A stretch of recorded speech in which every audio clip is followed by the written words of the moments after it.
Hi friends, welcome to SS Culinary. இன்னைக்கு நம்ம சேனல்ல பாவக்காய் மொச்சை குழம்பு எப்படி பண்ணலாம் தான் பார்க்க போறோம். வாங்க பார்க்கலாம்.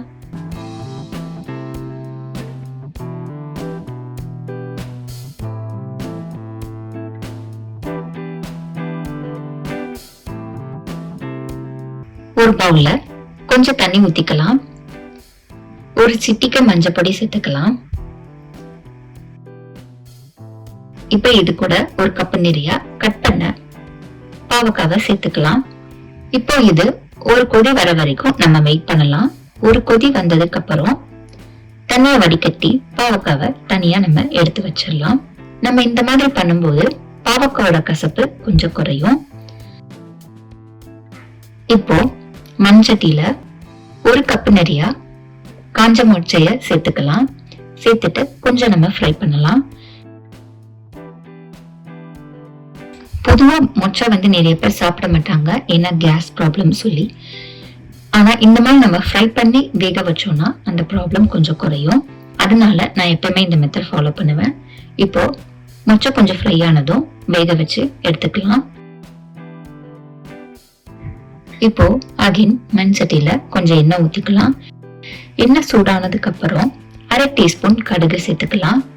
கடுகு பொடிஞ்சு வந்ததும் 1/4 டீஸ்பூன் பெருங்காயம் சேர்த்துக்கலாம்.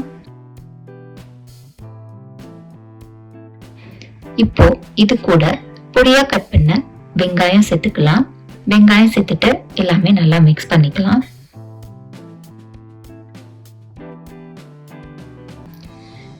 வெங்காயம் கொஞ்சம் வதங்கினதுக்கு அப்புறம் நம்ம பொடியா கட் பண்ண தக்காளி சேர்த்துக்கலாம்.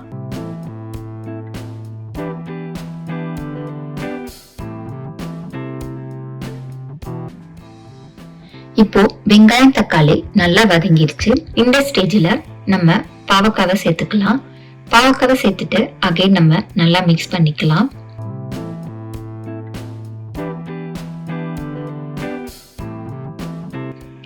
பாவக்காய் நல்லா மிக்ஸ் ஆனதுக்கு அப்புறம் நம்ம வேக வச்ச மொச்சையை சேர்த்துக்கலாம்.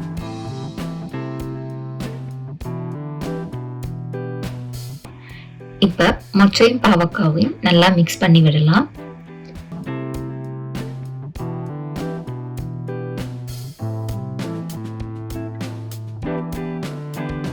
இப்ப இது கூட 3 டேபிள் ஸ்பூன் நார்மலா நம்ம வீட்ல யூஸ் பண்ற குழம்பு பொடி சேர்த்துக்கலாம்.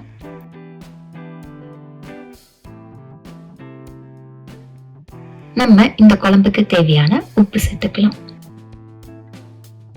இப்ப இது எல்லாமே கொஞ்சம் மிக்ஸ் பண்ணிட்டு ஒரு 2 கிளாஸ் நிறைய தண்ணி ஊத்தி நல்லா மிக்ஸ் பண்ணிக்கலாம்.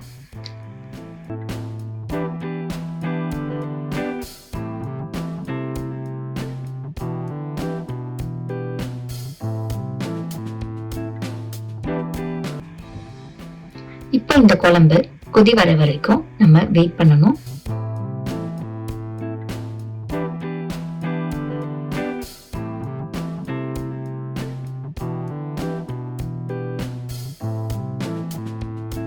இப்போ குழம்பு பொடியோட பச்சை வாசனையும் போயிடுச்சு, நல்லா கொதியும் வந்துருச்சு. இந்த ஸ்டேஜ்ல ஸ்டவ் ஆஃப் பண்ணிடலாம். இப்போ இது ஒரு பவுல்ல சர்வ் பண்ணிடலாம்.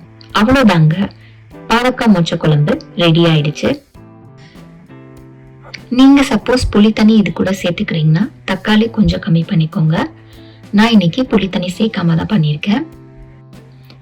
இந்த குழம்ப நீங்களும் வீட்டுல ட்ரை பண்ணி பாருங்க. டேஸ்ட் எப்படி வந்தது மறக்காம கமெண்ட் பாக்ஸ்ல கமெண்ட் பண்ணுங்க.